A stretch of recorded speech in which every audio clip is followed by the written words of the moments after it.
a palestra depois. Tá.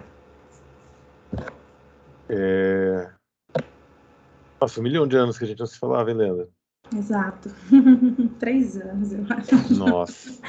A idade dos meus filhos. Pois é, eu fiquei de visitá-los e até hoje não aconteceu. É que também veio a pandemia, né? Exato. E agora eu tenho A ficado pouco no pandemia ABC, assim. veio, a pandemia, um puerpério, muito trabalho. Uhum. Tá aí. Mas obrigada, Matheus, pelo convite. Opa, eu que agradeço pelo ter aceito participar. Pessoal, boa noite. Hoje a nossa convidada é a Leandra Ribeiro, que é jornalista também, né, formada pela Federal do Mato Grosso, que fez o mestrado aqui na Metodista, né? Como a gente está falando agora, ela terminou em 2019. Isso. Então, um pouquinho mais de 3 anos atrás, né? Foi, acho que setembro que você defendeu, outubro. Foi 11 de setembro. 11 de setembro. Não tinha... Minha eu acho que a gente fez alguma piadinha sobre isso, porque vocês sabem que 11 de setembro teve As aquele atentado das Torres gêmeas. Gêmeas, né? E em 11 de setembro a Leandra estava grávida de gêmeos. Ela fez, inclusive, a reta final do mestrado dela, já grávida, né? Distante. Não recomendo. Mas no fim deu tudo certo, foi tudo bem. E o trabalho foi super elogiado, inclusive. A Leandra foi orientada por mim aqui no programa. E hoje, na época, já trabalhava, né? Ela trabalha numa agência chamada Texto e Contexto, em São Paulo, né? Isso, na capital. Aqui.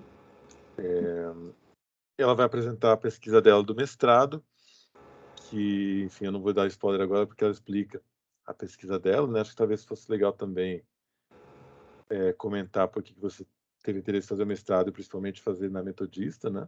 Uhum. E acho que é isso, né? A palavra é sua. É isso. Bom, eu não sou muito familiarizada com essa ferramenta aqui, mas enquanto eu vou falando, eu vou vendo onde que eu compartilho tela com vocês depois, para mostrar um pouquinho do PowerPoint. Mas eu acho que o mais importante é eu falar, né? Uhum. Como o Matheus falou, boa noite, eu queria agradecer de novo ao professor Matheus, meu orientador, por poder ter essa oportunidade de voltar a falar sobre o meu trabalho.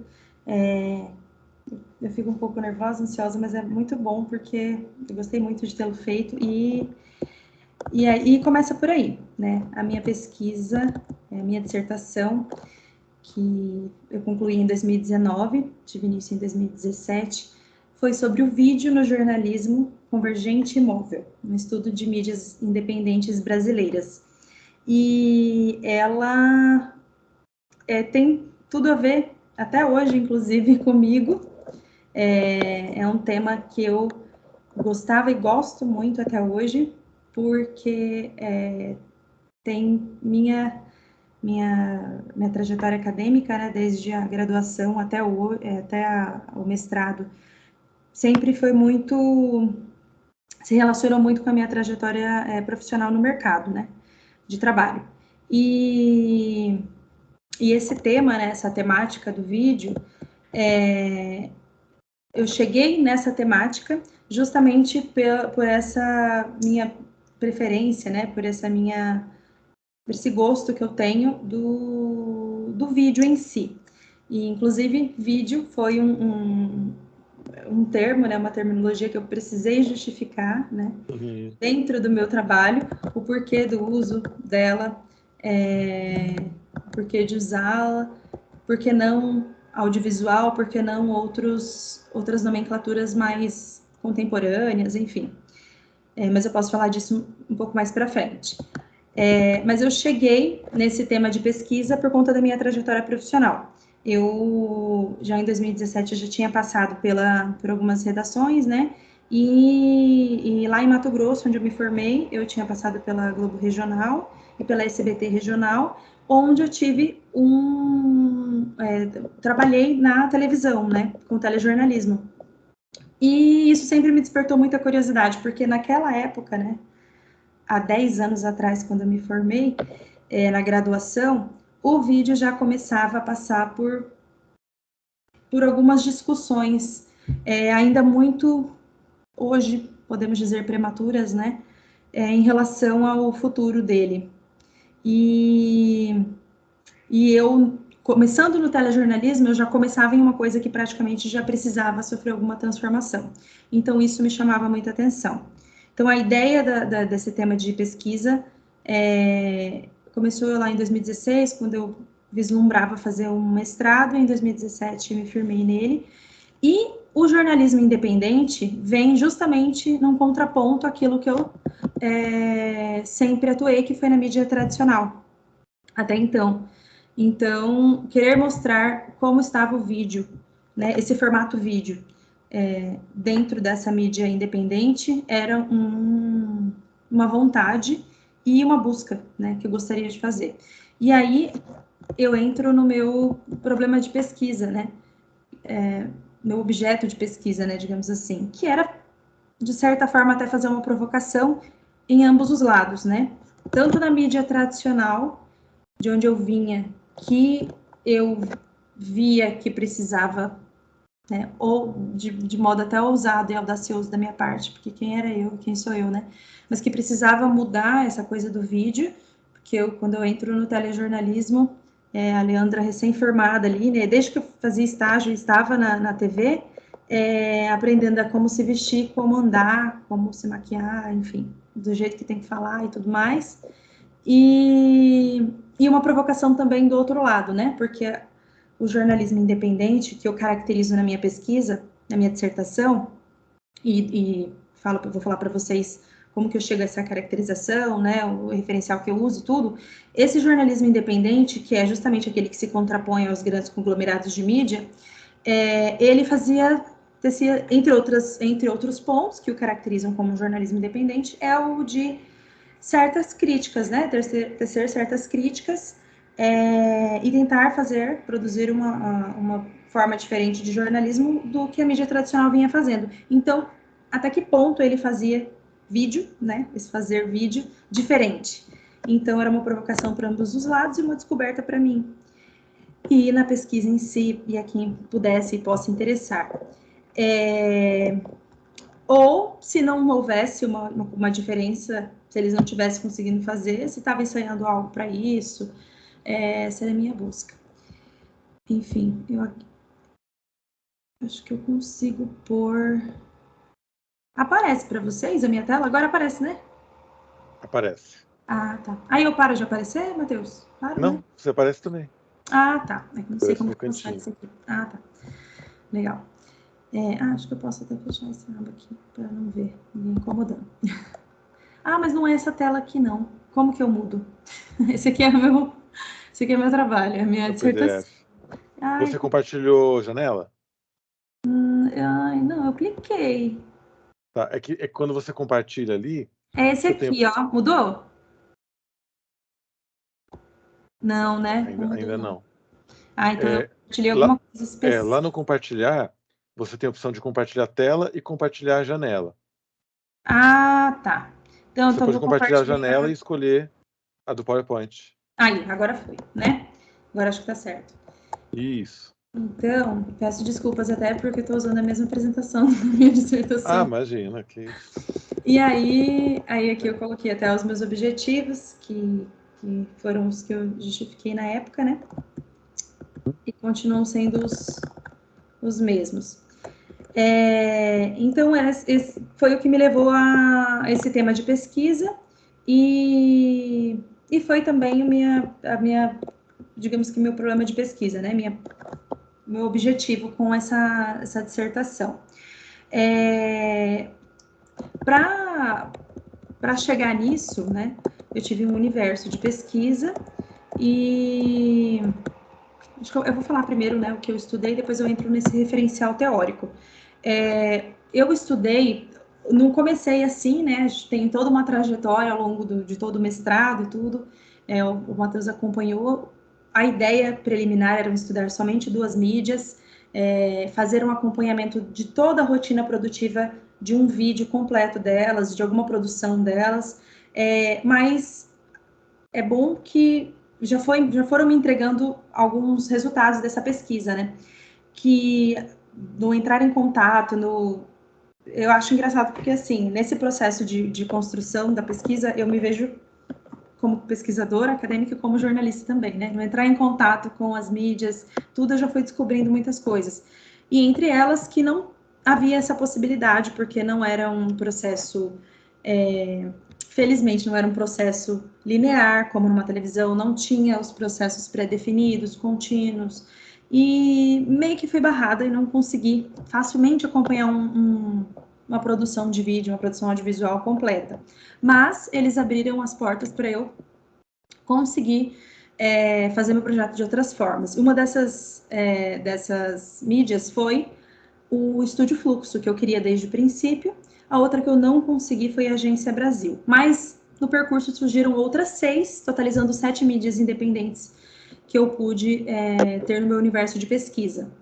E com elas eu fiz essa análise, né, da produção de vídeo dessas 7 mídias independentes. Então foram essas mídias: Congresso em Foco, Estúdio Fluxo, Mídia Ninja, Nexo Jornal, J, Repórter Brasil e The Intercept Brasil.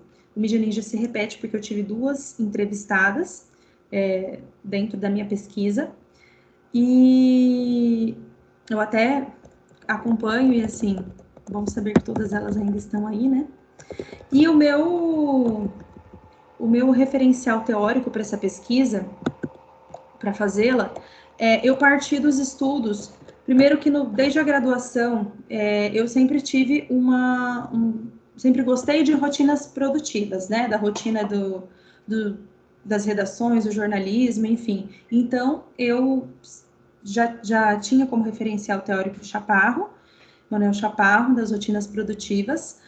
Acrescentei ao meu referencial teórico Traquina e Wolff, falando sobre os estudos de jornalismo, seus processos produtivos, as transformações no jornalismo, para falar sobre essa caminhada, né, do vídeo, que eu fiz todo um estudo bibliográfico desde as primeiras inserções de vídeo, enfim, na televisão, até o pós-TV, o web TV, que foram as primeiras publicações, né, inserções de vídeo na rede internacional de computadores, né, na web.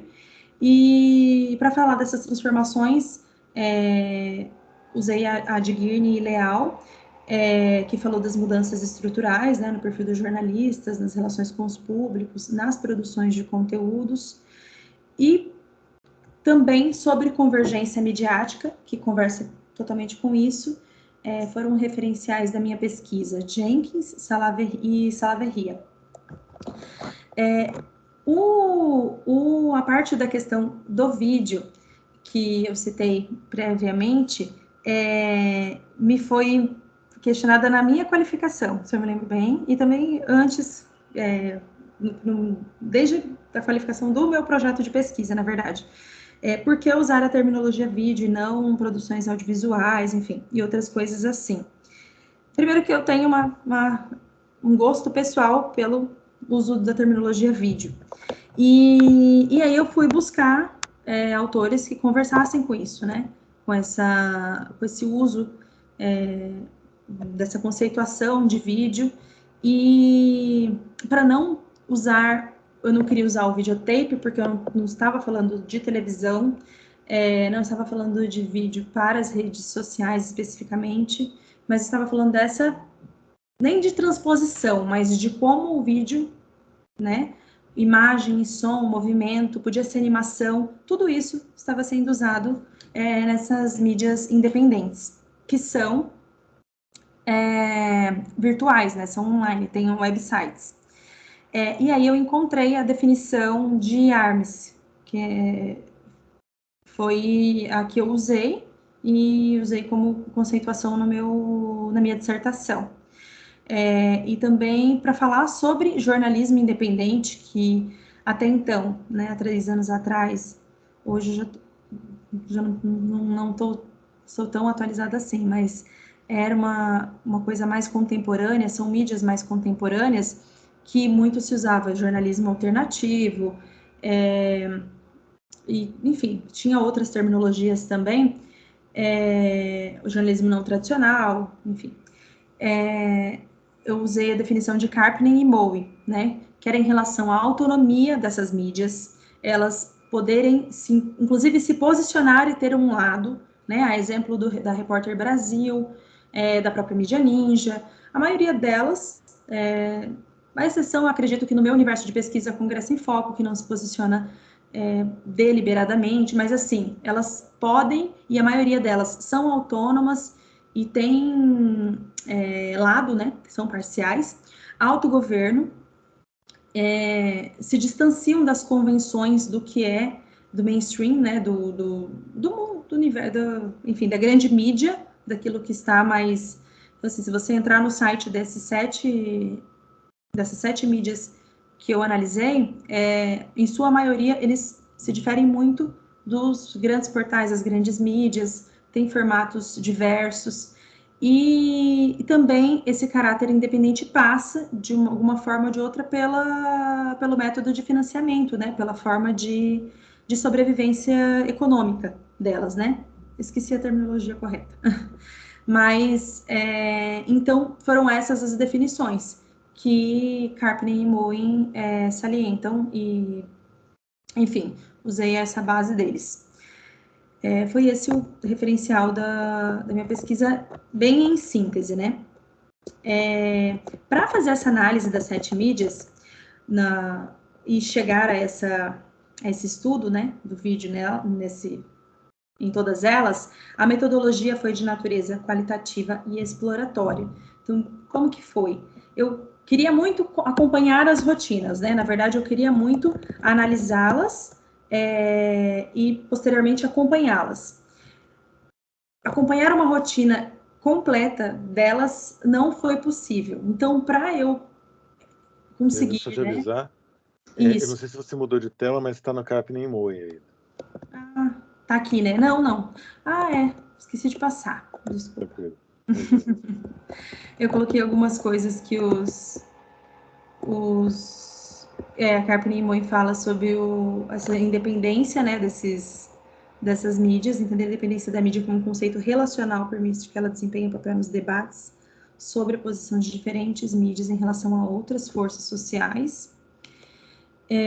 E a própria definição dos entrevistados, né, dos que são cargos de liderança. Essas pessoas, algumas já não fazem parte mais desses veículos, né? Mas na época da pesquisa todos eram cargos de liderança, chefia ou cargo de liderança das respectivas mídias. Então a Tatiana Dias era editora do The Intercept, e aí foi o que ela disse, tem que pensar independente em relação a quê, né? Enfim, mesmo essas grandes relações, elas também têm sua independência. Até eles se questionavam. E isso foi uma parte que eu resolvi trazer. Então tem um subcapítulo que eu falo sobre essa questão da independência com a base teórica e como eles se enxergam independentes. O Bruno Torturra falou também sobre a independência, fala que pode ser do ponto que foge do modelo tradicional, mais experimental, mas esse termo no Brasil acho que tem uma definição meio diferente, uma posição antagônica quase que à mídia comercial, ele usa esse termo. É uma mídia que nasce da própria crítica à mídia, que foi o que eu falei, eles tecem uma crítica às mídias tradicionais. E que já entra na parte do vídeo. Então, para analisar esse vídeo, comecei por um levantamento de estudo bibliográfico com base nesse referencial teórico que eu já citei. Posteriormente, eu fiz uma pesquisa de campo com entrevistas em profundidade e entrevistas compreensivas, né, com base em Kaufman e Duarte e a própria Cremilda Medina, né, que eu usei na minha pesquisa. E essas entrevistas em profundidade, entrevistas compreensivas, eu fiz de tudo, né? Em sua maioria consegui ir até esses veículos, né? Até os locais que eles trabalham para conhecer o lugar, enfim, uma imersão para realmente ouvi-los aonde eles trabalhavam. E foi possível com o 7, se eu não me engano, isso, com o 7, nenhum eu não estive, se eu não me engano. Se eu não estou enganada, todos os lugares eu conheci. E, por último, eu trago, né, no final do meu trabalho, todas essas entrevistas transcritas e faço uma análise do conteúdo de todos os vídeos, de todas as páginas, né, dessas mídias, e como são usados os vídeos em cada uma delas, né? Se eles fazem um uso distinto do uso da mídia tradicional, né, com base naquilo que eu cito que a mídia tradicional usa, né, tudo aquilo que eu trago, se eles usam o vídeo como narrativa principal ou narrativa dentro de uma outra narrativa, se são diferentes formatos ou formatos convencionais, se tem apresentadores, enfim, no que se difere da televisão, off, apresentação, são apenas depoimentos, são complementos, são imprescindíveis, enfim, tudo isso. E aí, tudo isso eu trago, né, no meu trabalho. O que mais? E aqui eu coloquei um pouquinho do vídeo na perspectiva deles que trabalhavam, né, que estavam nessas mídias, né. E eles acabam até entregando um pouquinho do que eles pensam sobre o uso desse vídeo, né, que dá até para eu explicar. É legal que na mídia ninja, eles, dá até para eu falar um pouquinho disso, que já é um pouco das coisas que em 2019, na minha pesquisa, já tive esse resultado. Eles eram dos que mais teciam críticas, né, a mídia comercial, tradicional e tudo, mas eram os que mais, entre aspas, qualificavam os seus colaboradores, voluntários e tudo, a usar as câmeras, a como usar, a como fazer a gravação, a como... E tinham hierarquias. Então, assim, de uma pessoa, do ponto de vista de quem sai, né, de quem conhece as hierarquias e cargos pré-definidos na mídia tradicional e os conhece, vê que eles também têm um modelo bastante organizado nesse ponto, né? E usavam muito, e ainda usam, né, o vídeo. Aí a Raíssa Galvão, à época, acho que ela era editora do Mídia Ninja, falava, a gente vai para uma coisa que chamamos assim, baixa resolução e alta fidelidade, que é pensar, se a gente não tem aqui o melhor equipamento, a gente vai na resolução que dá, vai fazer uma transição ao vivo do que está ali, no meio capenga, mas que está narrando de fato com fidelidade. E era assim, eles instruíam as pessoas a usarem os celulares, foi mais ou menos assim que o Bruno Torturra, né, começou na Mídia Ninja e posteriormente passou para o Estúdio Nexo, para o Fluxo, enfim, outras mídias. Aqui o Edson Sardinha, do Congresso em Foco, fala, são coisas muito pontuais. No celular mesmo, por ser um veículo independente, a gente acha que tem uma certa condescendência por parte do público. Então, assim, às vezes na qualidade do material de um vídeo que a gente publica, o público não espera que vai ter ali, poxa, um padrão G1, UOL, enfim, não vai ter aquele vídeo. Curioso, porque eu não me lembro se na época da minha pesquisa, mas hoje o Congresso em Foco está dentro do UOL, né, do portal UOL. Mas assim, e de fato, quando eles iam no Congresso, nas sessões da Câmara, do Senado, era uma coisa qualidade bem baixa, mas eles faziam os registros, né, dos que os deputados, senadores estavam falando, pegavam depoimentos bem curtos, só o que estava ali no momento e colocavam. Não era uma grande construção em formato de vídeo, era só um a mais, assim, dentro da narrativa, como se fosse um olho da matéria em formato de vídeo, né? E aqui eu uso até o conceito que Hermes fala sobre o vídeo, um deles, né? O vídeo é o elo-chave final numa complexa cadeia de desenvolvimentos de reprodução, tanto da imagem da reprodução, tanto da imagem como do som. E eu acho bonito isso. E aí, falando um pouco mais sobre as análises que foram possíveis fazer, partindo já do que eu consegui, enfim, tirar, né? Eu acho que muito é o que, desse resultado, dessa pesquisa, eu vou passando um pouco por cada uma dessas mídias, né? Por exemplo, vou fazendo uma análise geral aqui, passando para vocês. Essa foi a terceira etapa da...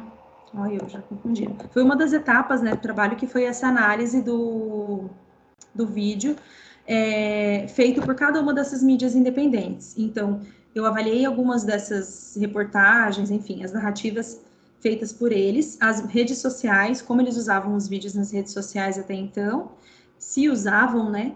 Por exemplo, a Mídia Ninja não usava, não tinha canais específicos de vídeo no site deles, mas nas redes sociais, em contrapartida, tinham muitos vídeos, né? Alguns até com grandes produções, a exemplo da Marielle, tinham transmissões ao vivo, né? Os streamings de até 3 horas. Então, assim, no site você não encontrava vídeos, mas nas redes sociais, sim. Então, havia essa diferenciação. No Congresso em Foco, vídeos, como eu falei, alguns takezinhos, assim, de bastidores do que acontece no Congresso, na Câmara dos Deputados, no Senado Federal, mais ou menos nessa perspectiva. Nada elaborado, nada produzido, né? Como o próprio Edson Sardinha, que era o chefe de redação, né, editor-chefe do site, falou à época na entrevista para nós. No Jota, a gente percebia que havia uma pequena produção, inclusive até edição do vídeo, legenda, né, legendavam os vídeos, mas uma narrativa dentro de outra narrativa. Então, se você tirar o vídeo, ele não faz falta, ele é um complemento dentro daquela matéria, né? Dentro daquela reportagem, enfim. Mas ele não era principal, não era um elemento, uma peça fundamental, peça-chave. Então, o vídeo estava compondo narrativas dentro de narrativas, mas não havia um espaço, inclusive, dedicado especificamente a essas produções de vídeo no site do Jota. O Estúdio Fluxo, que era uma das menores, digamos assim, redações, equipes de site dessas mídias analisadas, com 3 pessoas envolvidas, né? Bruno Torturra, mais 2 outras pessoas, uma jornalista e o outro profissional, não me recordo qual era a função, ele era meio que o videomaker, publicitário, enfim, nessa parte mais visual. Ele conseguia ter uma produção quase periódica à época, que era o Cortex, que era quase que um programa em formato de vídeo, né? Ele fazia andando com um convidado, e depois ele fazia ainda recortes, então tinha todo um cuidado de trabalhar esse vídeo, que eram esses recortes que iam ao longo dessa matéria depois, que ele destrinchava. Então, o vídeo ele era peça-chave dentro do site, dentro da editoria Cortex, e extremamente trabalhado. Então, dentro das análises feitas, né, não tinha nada muito revolucionário, mas era o que mais chegava quase que numa terceira fase do jornalismo, né? Então, assim, a época. E o Nexo Jornal, dentre as mídias independentes analisadas, era o que mais se assemelhava a uma redação tradicional. Era muito recente na época o surgimento dessa mídia,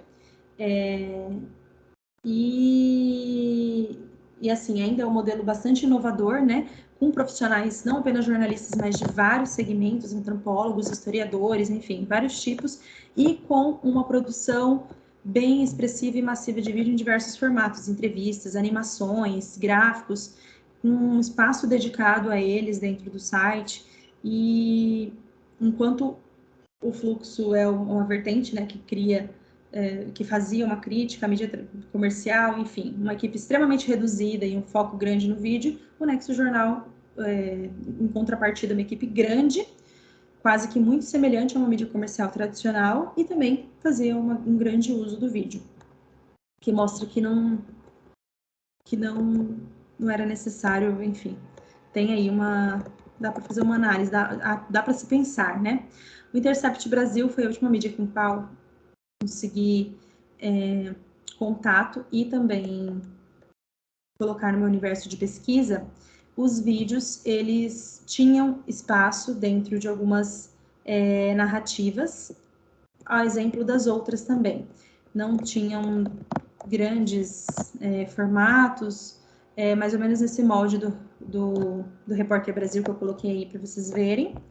E a maioria deles alocavam seus vídeos na plataforma YouTube, né, na rede social, plataforma YouTube, e ele vinha como complemento de uma narrativa, né? No caso da Repórter Brasil, por exemplo, que é um jornalismo muito segmentado, extremamente segmentado, né, com foco em defesa de direitos humanos, trabalho escravo, aliás, contra o trabalho escravo, defesa dos direitos humanos, enfim, outras bandeiras como a indígena, eles colocavam muitos depoimentos, faziam documentários e tinham uma produção que eles mesmos falaram que eles, quando eles queriam algo extremamente mais produzido, eles investiam em terceiros, né? Não eram os próprios jornalistas da equipe que produziam, né? Eles investiam em uma pessoa para filmar e com um repórter lá gravar.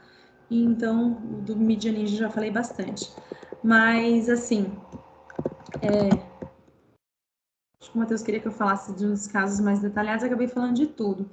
Mas é porque, para chegar aos resultados e às conclusões, inclusive até eu acho que embora tenham 3 anos a pesquisa, né, a minha dissertação, recentemente, essa semana, saiu um estudo da Google, da Think with Google, não sei se alguém acompanha, que eu fiquei muito feliz quando eu vi, porque foi na segunda-feira, eu acho, ou na sexta-feira passada, que é justamente falando dos insights dos últimos 10 anos, que é entre 2012 e 2022. E eles falam do vídeo. E aí o Google, eu fiquei feliz justamente porque eles usam a terminologia vídeo. Eles falam o vídeo, né? De como ele andou da televisão e hoje está aí enfim, nas redes sociais. Quando eu fiz minha pesquisa, não existiam os stories, não eram fortes como existem hoje. Já existia, eu mostro que o Mídia Ninja usava, mas não tinha essa força, né? TikTok, enfim, essas coisas assim, que o jornalismo agora também se apodera, e essas mídias também. Eu nem analisei isso na época, né? Que hoje poderia ser até uma vertente para se analisar. E o Think with Google fala disso, dessas mudanças e o que será que o vídeo reserva para nós nos próximos 10 anos, né? Eu falo que em 2012 a televisão, na mídia tradicional, onde eu estava, que era a Globo, a referência, né? Que a gente tem, pelo menos há um tempo atrás era referência, hoje eu já nem sei mais o que é referência na mídia televisiva. Mas, assim, eles estavam fazendo a transposição, que era a primeira fase do jornalismo. Enquanto eu estava ali aprendendo o telejornalismo antigo, nós estávamos pegando o tablet e passando o Waze para a TV. Então, assim, e aí quando a gente terminava, a gente pegava o vídeo, o VT, né, que era o videotape que a gente passou na TV, colocava no site, no G1, transcrevia, então assim, colocava o mesmo vídeo que entrou na TV, transcrevia, e aí você entra na minha pesquisa em 2019, quando alguns jornalismos, algumas mídias independentes pegam vídeos, transcrevem, então assim, uns vão além, como o Estúdio Fluxo, que eu falei, e o Nexo Jornal, que foram aqueles que eu considerei que inovaram, fizeram um uso inovador e criativo ali dentro do meu universo de pesquisa, que é muito limitado, né? Convenhamos, mas alguns outros faziam aquilo que eu fazia outros 10 anos atrás, né? Outros 7 anos atrás. Eu e vários outros jornalistas, vários outros veículos, que era a transcrição, que era a fase 1, básica, né? E que a gente continua fazendo também até hoje, muita gente ainda. Então, assim, quem inova é um nicho muito pequeno que consegue, né, inovar. E aí eu entro nesse segundo ponto, as dificuldades. Muitos desses veículos, o jornalista ele tem um papel central, né? Assim, eles falaram, as entrevistas foram bem extensas, nós perguntamos, me acompanhou durante a minha pesquisa a Janaína Capobianco, que era doutoranda também na Metodista, e ela fazia um estudo de jornalismo independente, mas com outro foco, né, com outro viés. Então, nós fizemos o estudo de campo juntas, e aí ela fez o doutorado e eu fiz o meu mestrado, cada uma com o seu olhar. Eu com vídeo e ela com outra análise de outra coisa. E aí, quando a gente conversava com esses jornalistas, enfim, com essas lideranças, nós falávamos sobre a forma de modelo de financiamento. Lembrei o modelo de financiamento deles.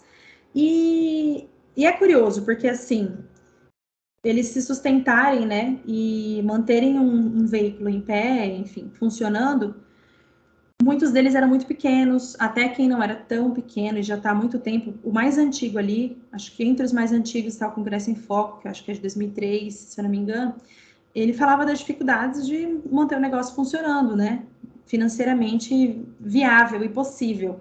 Então, não dá tempo dele pensar em inovar em vídeo e tudo mais, sendo que ele queria o tempo que ele tinha era para fazer aquilo continuar funcionando e existindo, né? Então, é compreensível. Então, assim, o Fluxo e o Nexo, por exemplo, que tinham esse modelo mais inovador no vídeo, né? Especificamente no vídeo, eram independentes do ponto de vista que a gente analisou, né? Naquelas características, mas eu não sei dizer como que eles se sustentavam. Então, a gente também não pode dizer que os outros não eram porque não queriam, né? Mas, de um modo geral, todos reinventavam o videojornalismo porque, sim, eles não tinham aquele formato passagem off e entrevistado e sonora, enfim, né? Que a gente estudou e conhece do telejornalismo. Então, eles, ainda que em pequenas escalas ali, tentavam. Só de trazer um bastidor ou uma fala ou um depoimento em formato vídeo no meio de uma narrativa de texto já era um ganho na minha avaliação, né? Não era a narrativa completa, mas já tinha o vídeo ali dentro. Poucos trabalhavam a potencialidade dos vídeos como parte da narrativa jornalística, tanto na cobertura factual como nas de profundidade, como eu já falei. Tinham rupturas com o modelo de mídia tradicional, então não tinham periodicidade, os deadlines eram completamente diferentes. Quem tinha mais deadline, como o Congresso em Foco, o Jota, eram quem menos trabalhavam os vídeos, justamente porque tinham entregas a fazer, né? O Jota tinha e tem ainda boletins muito específicos, vendem boletins jurídicos, boletins contábeis, né? Se eu não me engano, enfim. Então, são modelos muito... E são extremamente segmentados, né? O Jota tem um perfil, o Congresso em Foco é um veículo bem parlamentar, né? Focado nesse viés aí. Então, eles tinham prazos apertados. Quem não tinha prazos muito apertados tinha mais tempo para pensar essas novas perspectivas, né? Tinha esse desprendimento com a periodicidade, o jornalista cinegrafista ou o voluntário cinegrafista, enfim, as pessoas que podiam e estavam ali para colaborar fazendo essas filmagens. E aí eu chego nessa parte que há muito a ser feito, felizmente ou infelizmente. Eu coloquei felizmente, acho que eu estava bastante otimista na época. Felizmente há muito a ser feito, porque é um campo de experimentação novo. E antes eles tinham que se reinventar nas edições, e eu falo assim, talvez pareça até com muita propriedade, porque eu ainda trabalho com vídeo, gosto muito, e também me vejo nesse aí berlinda, sabe? De ter que se reinventar. Tem muito o que fazer, a gente só não sabe às vezes o que, né? Parece que agora antes eram 15 segundos, de repente você tem que fazer o vídeo em 30 segundos e assim. Vídeo jornalístico mesmo, eu falo, né? E é isso, é um campo muito novo, né? Para onde o vídeo vai migrar, né? A TV muito já copiou do que se faz aqui, né? Na web e também nas redes sociais, no celular, no smartphone, os espaços. Agora, eu usava muito esse termo, multitelas, são diferentes formatos para diferentes públicos, então muita coisa pode ser feita. Eu só fiquei um pouco triste, porque eu estava olhando essas mídias que eu avaliei, que eu estudei, poucas mudaram, né? Em 3 anos, poucas mexeram, assim, nesses formatos delas, do que elas faziam, do que elas fazem agora. Mas é isso. Acho que eu falei tudo. Acho que é para falar. Legal. Obrigado, Leandra. Parabéns. Eu vou abrir para perguntas agora para o pessoal conversar com você. Mas antes até te falar, é bacana te ouvir falar de novo, né, da pesquisa, né, de tudo. Uhum. E as portas estão super abertas, caso um dia você queira fazer doutorado aqui. Ah, Sabe que do pessoal que fez mestrado comigo, só falta você voltar praticamente. Você e o sério? Luiz. Tainá tá fazendo doutorado, Tássia, Arthur. Meu Deus, olha. Eu Tainá, fico inclusive. motivada a voltar, viu? Mas. Ai, difícil. Eu sei que é uma fase complicada, ainda mais com os filhos pequenos, né? Mas eu queria, viu, Matheus? Ai, olha, eu até compartilho isso com os seus alunos aí.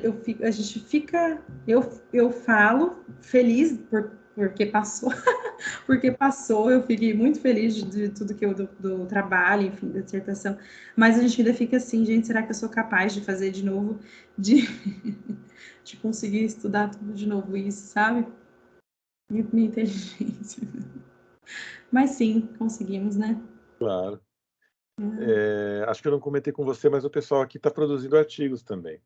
É, Estão no último semestre de jornalismo, né? aham. Então, alguns são orientados por mim, outros são orientados pelo Dimas e estão fazendo também artigos que fazem parte do TCC. Já devem estar na reta final, né? Agora novembro. Já. Já. Inclusive, antes da gente entrar nessa aula, eu estava atendendo alguns deles, né? Aham. E a maioria já está com o artigo praticamente pronto.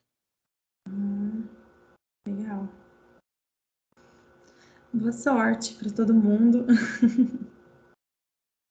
Pessoal, perguntas, comentários para a Leandra sobre jornalismo audiovisual, vídeo. O Pedro já mandou um. Você consegue ver o chat? Sim, vou abrir aqui. Eu vi um vídeo do Media Ninja que viralizou no TikTok, principalmente para os jovens. Você acha que esse seja realmente o caminho do vídeo independente? Talvez por ter uma proximidade maior com o público. Eu não queria uma jovem senhora, né? Não, nem queria que fosse, mas eu acho que sim. Não queria admitir, mas acho que é, viu? Eu acho que é o caminho, sim. E acho que tanto do ponto de vista eu falo que assim, a gente vive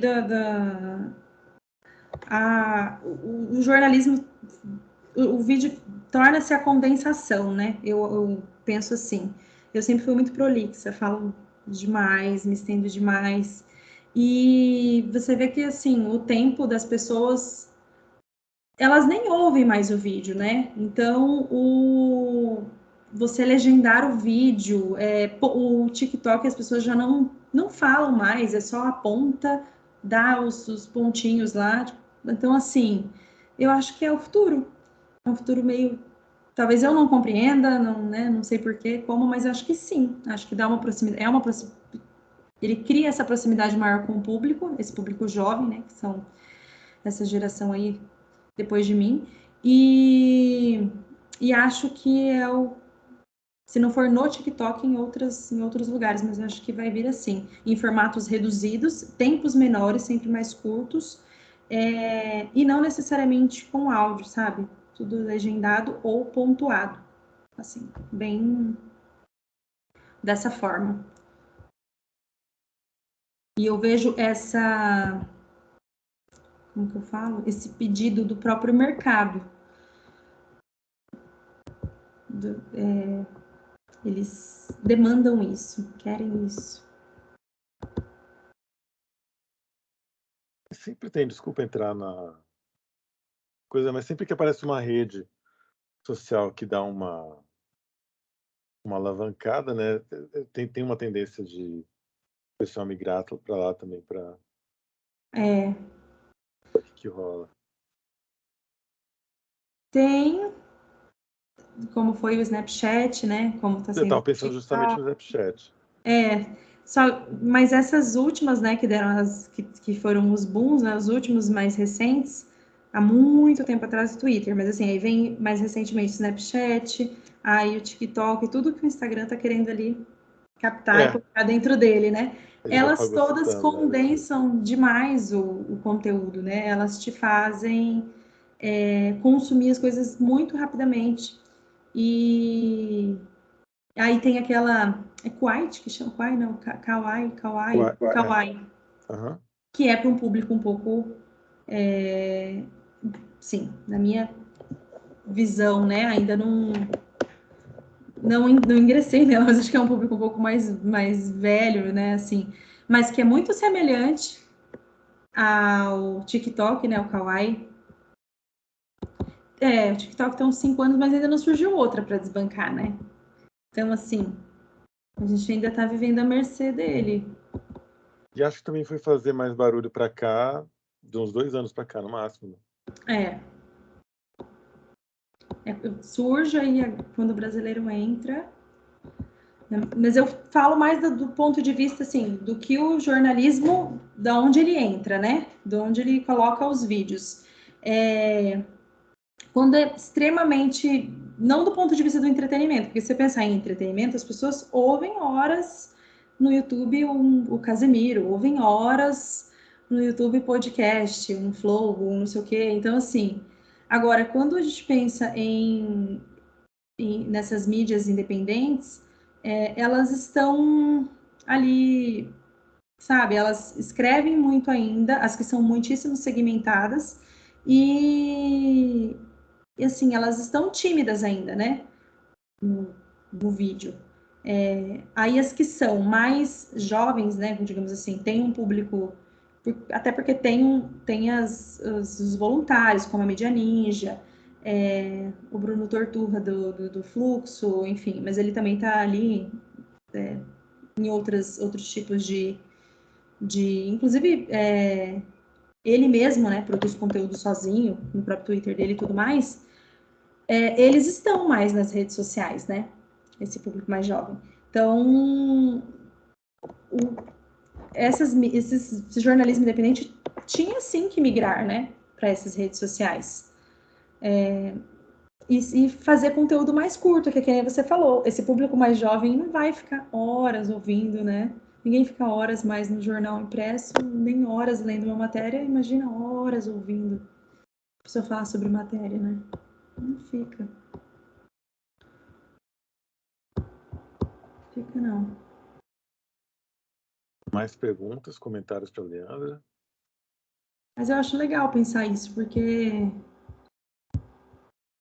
Mas pode falar. perigo de perder conteúdo, porque... Não. Pensar de mais dinâmicas, as pessoas não têm perigo de perder conteúdo mais importante que não tem como ser conteúdo. Eu acho que não. Não, porque eu, assim... mas aí já é uma discussão, né? Depende... mais ou menos. Eu já entro meio que uma discussão do chaparro, né? Assessoria é jornalismo ou não é, né? Eu, por exemplo, produzo conteúdo numa assessoria, mas, assim, eu produzo conteúdo jornalístico para algumas fontes, entre elas associações, enfim, e produzo conteúdo adaptado para as redes sociais. Então, eu faço vídeos curtos para rede social, faço textos curtos para rede social para atingir o meu público, né? Um exemplo de um dos públicos que eu trabalho são servidores do judiciário. Então, eu preciso fazer com que essas notícias cheguem a eles. E não necessariamente fica raso, e nem pode ficar raso, né? Porque eu preciso que seja uma coisa consistente. É claro que eu não vou dar toda a informação ou dar tudo ali, eu preciso atrair essa pessoa para o site que eu quero levar, ou para ela ver um a mais, enfim. Não vai ser tudo ali, né? Mas no TikTok eu ainda não trabalho, mas é no Instagram, é no Facebook, é no próprio Twitter, que com pouquíssimo espaço, com vídeos bem curtos, que a gente tem que chamar a atenção dessas pessoas, né?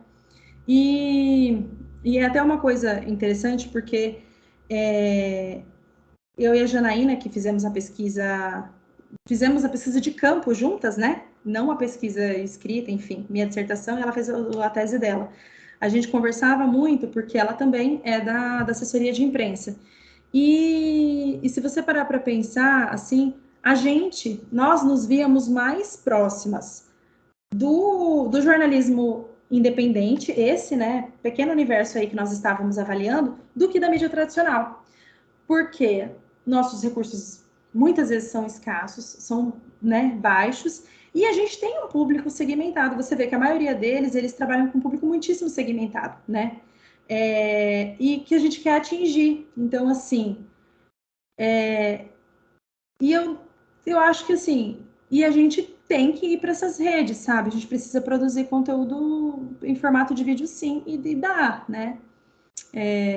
Então é isso. Perdi um pouquinho o que eu ia falar aqui, mas acho que eu respondi.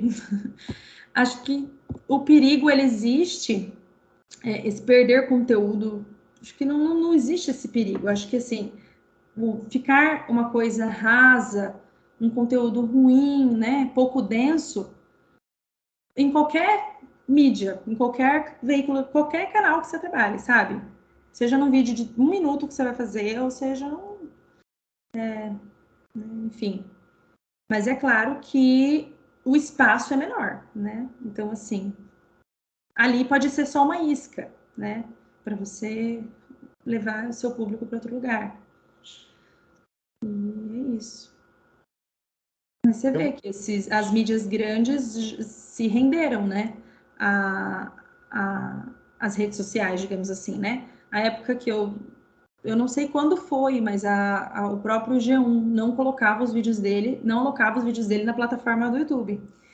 Era uma plataforma própria, ruim, assim, muito ruim, Horrível. horrível. Fora que era fechada, que tinha que pagar, não sei o quê. E aí, enfim, não entrando no mérito de que gera pirataria, mas enfim. Mas aí sim, foram pro YouTube. Por quê? Porque todo mundo tá lá. Você tem que se aproximar, né? Tem que se render, assim, de uma forma ou de outra. Nem que você faça daquilo uma forma da pessoa ir pra lá depois, né? Pra você conseguir seu clique. Né? Essa coisa também, se o público precisa se esforçar muito para chegar no conteúdo, eles vão para outro lugar, né? Exato. E eu achei engraçado que o Congresso em Foco, ele fala, né? Ah, a gente não é igual o UOL, e hoje ele tá lá no UOL. Por quê, né? Por questão de sobrevivência, né? Eu não estudei mídia independente, porque, enfim, eles precisam, e é muito legal até conversar com eles, porque todo jornalista trabalha porque, enfim, eu acho, né? Gosta daquilo, né? Todos eles fazem suas reportagens, suas produções, seus vídeos, tudo. Nós podíamos ver que todos estavam empenhados, gostavam muito daquilo, mas tem o fator da dificuldade né, da locação, de como ia fazer e tal. Mas é muito legal, porque você vai descobrindo outras coisas também. A Repórter Brasil, que é um site pouco conhecido, eu acho, pela maioria de nós, porque ele é bem segmentado, né? Tem conteúdos muito bons, tem documentários, ele é muito premiado. Então, assim, então você vê que tudo tem um público, né? Tem pessoas para aquilo, né? Enfim, isso aí. Não. Que mais, pessoal? Deixa eu ver. Alguém aqui estuda alguma coisa parecida com isso, Matheus? Não, né?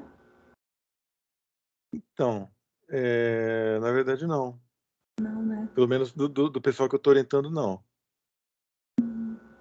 É que as temáticas têm que estar. É porque nenhum deles está focado em jornalismo, né? Não tem jornalismo como objeto. Ah, Porque geralmente, assim, quando eles estão passando por jornalismo, é a representação de alguma coisa no jornalismo. Tem muitos ligados, por exemplo, a esporte, então alguma questão relacionada a esporte, mas, mas não, por exemplo, processos produtivos. uhum. Acho que até agora, eu estou orientando esse artigo de graduação já faz uns 3 anos, 3 ou 4. Até agora só teve um trabalho de processos produtivos. Mas é que também tem a coisa da pandemia, né? Na pandemia ficava impossível. Eu imagino como que não foi para a própria redação, sei lá, meu trabalho ficava inviável, eu acho. Uhum. Pois é, né? Se tivesse demorado mais um ano. Deus me... Mas é isso. Tive duas pessoas aqui. Deixa eu ver, Daniel e Ana Beatriz. Tem perguntas para o Leandro. Eu gosto de escolher as pessoas também quando o pessoal fica mais quietinho. Ah, tá. Geralmente eu Samanta escolho. vai fazer? Já mandaram? Oi? Não. Ah, tá.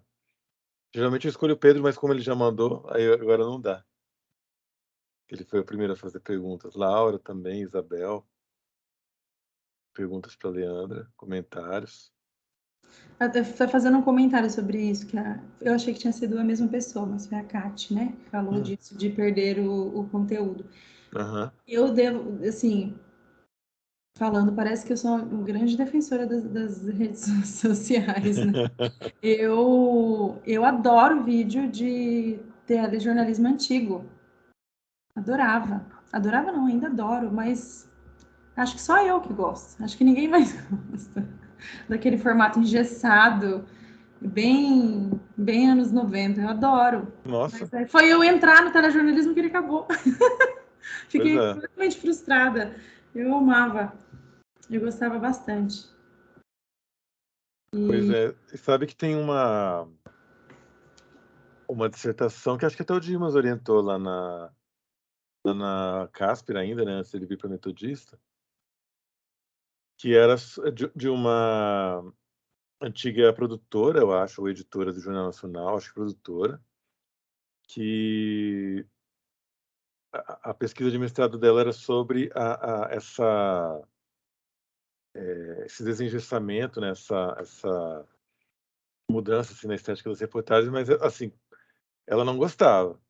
Foi uma visão bem crítica, assim, bem. assim como eu também, ela não gostava? Pois é. Que legal. Ah, me interessei de ver. É um trabalho bem interessante. Eu acho até que ficou muito. É claro, né, que todo processo de mudança, ele passa por um. Enfim, né, é uma mudança, não é fácil. Mas no começo ficava muito teatral, né, tentar ficar informal ali ficava muito teatral. Aham. Eu gosto de reportagens mais complexas, tipo especiais. Eu também, eu gosto muito e gosto mais do que essa coisa, oi, fulano, sabe? De, assim, muito, assim, extremamente informal. Não sei se é porque não sei, né? Não me parecia natural, né? Estando lá dentro da TV, não me parecia. Assim, bem formal, eu acho que era muito mais profissional, sabe? Mas é uma visão bem crítica, né? Hoje eu acho que quem tá lá, faz muitos anos, né? Que eu tô, pode ser que goste bastante. Mas eu acho que dava até um caráter mais. Olha eu, né? Não sei. Olha eu polemizando sério, assim, nas reportagens. Mas tem umas que, ok, né? Na rua, no bairro e tal, tem que ser mais leve. Acho que é uma coisa legal também para você comentar, que foi algo que até foi discutido, acho que criticado no começo ali na qualificação, mas esse papel legal dessa. Estou procurando a palavra aqui. Dessa nova força, né, do jornalismo independente nessa última década, e como o uso de transmissão por vídeo, né? Eu estava lembrando daqueles protestos em 2013, que Uhum. teve as transmissões pelo Mídia Ninja, como aquilo também trouxe uma nova projeção para a mídia independente.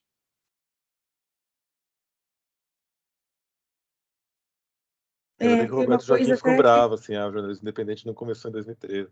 Isso, exatamente. Eu lembro do professor Roberto, né? Uhum. Falando isso. Não começou em 2013 e até quando eu trago esse referencial teórico, né, do Carpenter e Moe e tudo, que é um referencial até preliminar a esse ano. Não, ele é de 2016, não é preliminar, não. Mas assim, eu falo isso, né? Ele questionou isso deixa eu me lembrar. Mas por que eu justifico, né, usar isso no meu trabalho? Eu até coloquei, acho que foi na minha qualificação, uma foto da Mídia Ninja, uma coisa assim. O Bruno Torturro e o pessoal na rua filmando e tudo mais. Dada a projeção, obviamente, que isso ganhou, e isso é da minha época, e talvez o pessoal que esteja assistindo, os alunos lembrem, quando isso foi transmitido e ganhou uma nova projeção, e isso foi também quase que o momento que nasceu, né? Assim, eles falam que é a inauguração da Pós-TV, que é um momento marcante, porque ele ele cria essa terminologia que nasce com isso. Mas o que acontece? A própria Mídia Ninja, ela nasce muito antes disso, e ela já fazia as transmissões ao vivo, né? Na entrevista que a gente faz com a Marielle é editora da Mídia Ninja, coincidentemente tem esse nome. Ela fala do estúdio... Meu Deus, como que chama? Que era lá em Cuiabá, inclusive, que tinha o Capilé, o Bruno Torturra, ela, e eles começaram com esses projetos muito antes, que começa com os festivais independentes de música. Então, não, essa mídia independentes deles já nasce antes de 2013. Eles mesmo, a própria Mídia Ninja, que não tinha esse nome, era Espaço Cubo, lembrei. O Espaço Cubo, que tinha sua própria modelo de financiamento, moeda própria e tudo mais, nasce muito antes. Então, eles tinham já esse formato bem antes. Mas o pós-TV, enfim, nasce no momento em que tem esse streaming, porque ele consegue fazer a transmissão ao vivo direto do protesto. Então, é bem marcante esse momento, né? E usa o smartphone para isso, né? Então, e coloca em evidência e fura a imprensa tradicional. Então, isso, sabe? Então, são esses pontos. Ele fura a imprensa tradicional com esse streaming, né? A imprensa tradicional depois usa essas imagens da mídia ninja, tem esse momento que nasce o pós-TV, a própria Rede Globo de televisão, que fazia cobertura, né? Ela começa a usar essas imagens dos ninjas. Então, assim, não que a mídia independente tenha surgido naquele momento. O próprio livro Rede de Indignação e Esperança, né, Matheus? Do Castells. Castells. Ele traz outros movimentos anterior, enfim, são várias coisas. Mas só que a gente tem aqui, né? Eu falo de mídias independentes brasileiras, que esse que é o momento marcante, por isso que eu uso isso. E aí a mídia brasileira, a Rede Globo, que é o top, né? A bambambam da mídia brasileira naquele momento, ela roda imagens dos ninjas, usa a transmissão dos ninjas. Então ele se torna rapidamente uma fonte confiável de informação. Se torna conhecido, né? Enfim, então aquilo que já tinha nascido em 2000 acho que, não sei, há muitos anos antes, com Espaço Cubo, e que tinha praticamente esse mesmo formato, mas não era conhecido de todas as pessoas, torna-se conhecido, que é a mídia ninja, as casas ninjas e etc. Aí depois eles se espalham pelo país e tudo mais, no eixo Rio-São Paulo e tudo, o Bruno Torturra sai, cria a própria mídia dele, que é o Estúdio Fluxo, e a mídia ninja continua com Capilé e outras pessoas, mas... Capilé não. Capilé, né? Acho que é. E é isso. Então, um momento em que uma mídia independente é usada como fonte numa mídia tradicional, né?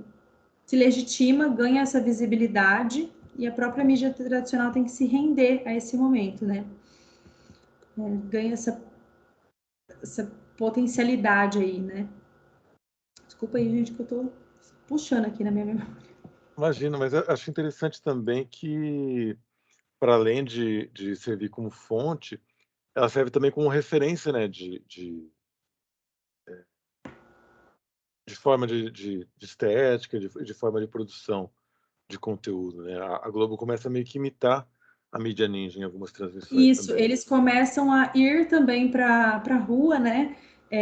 Antes ficavam no alto dos prédios lá, as primeiras manifestações, e então, assim, a mídia ninja é a que vai lá para a rua, começa a ir no meio das pessoas, fazer as filmagens, e, enfim, e entre outros formatos, e aí a gente vê que como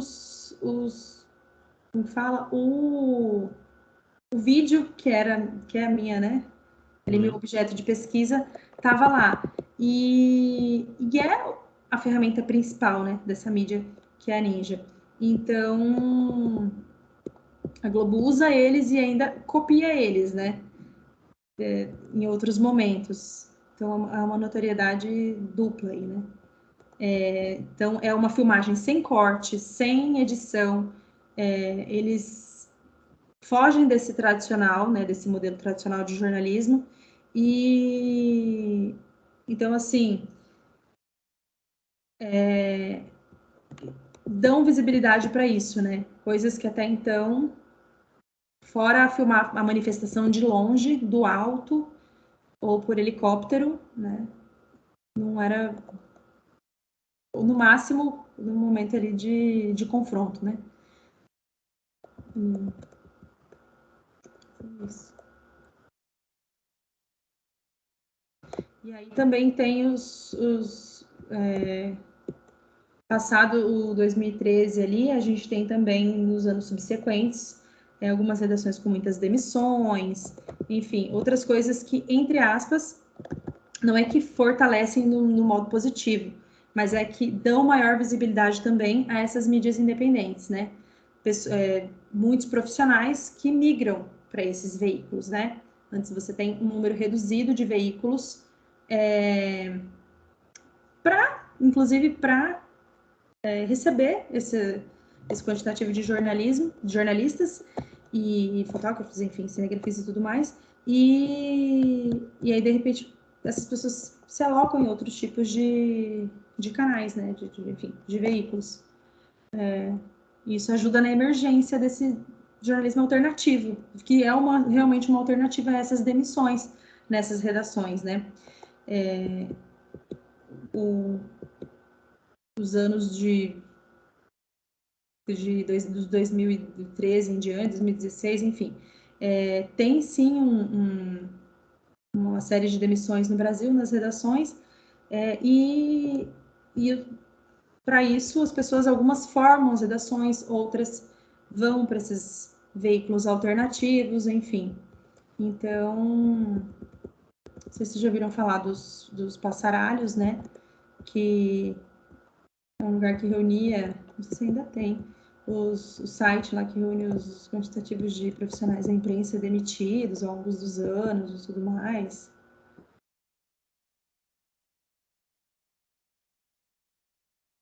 Alguns autores falam dessa emergência do jornalismo alternativo e dependente também em detrimento disso, essas demissões das grandes redações.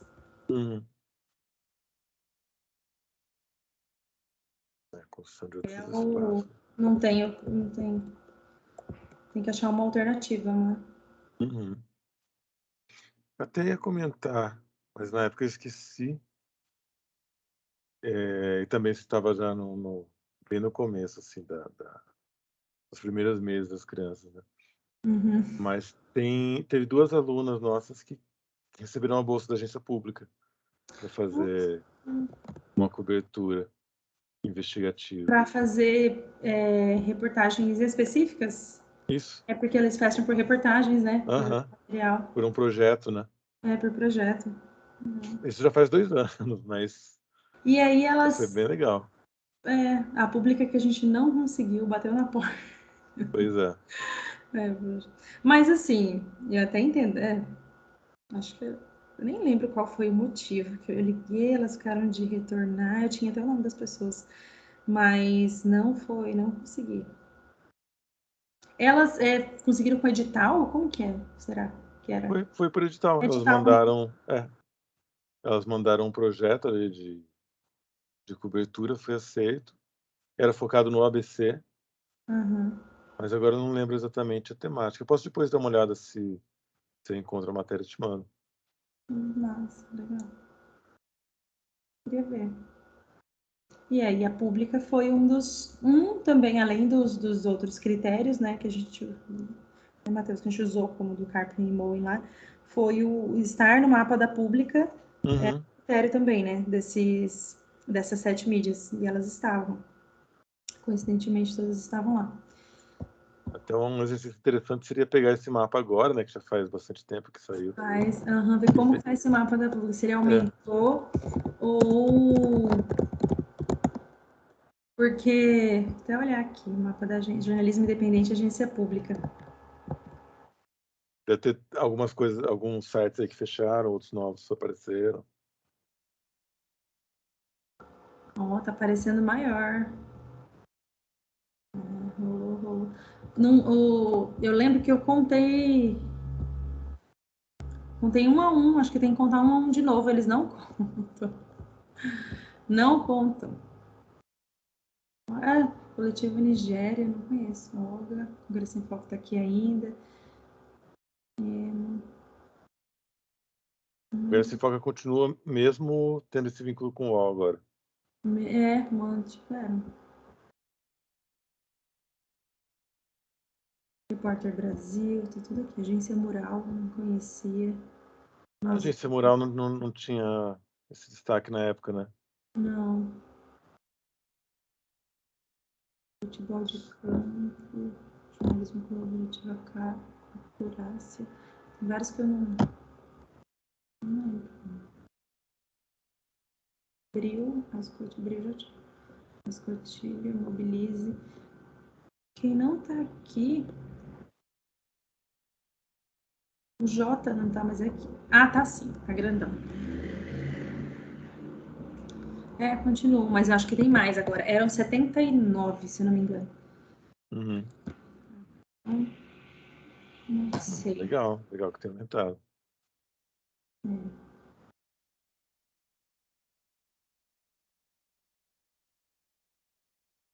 Muito, né? O Repórter Brasil, exatamente o mesmo print que eu tirei na época para colocar na minha dissertação, é o mesmo site, não mudou nada.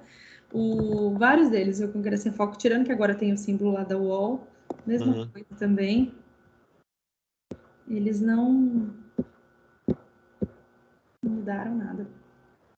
Catarinas.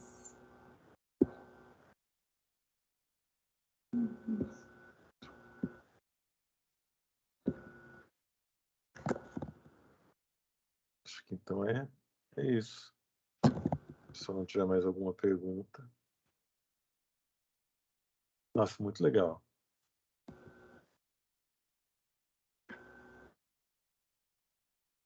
Bom te ouvir de novo falar do seu trabalho.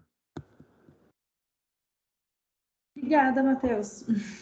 Eu que agradeço. E... Obrigada a todo mundo aí que ficou firme. Todos vocês. Manda um abraço pra Janaína, ela é tua chefe ainda. Ainda. Legal. Mando sim, pode deixar. Vou convencê-la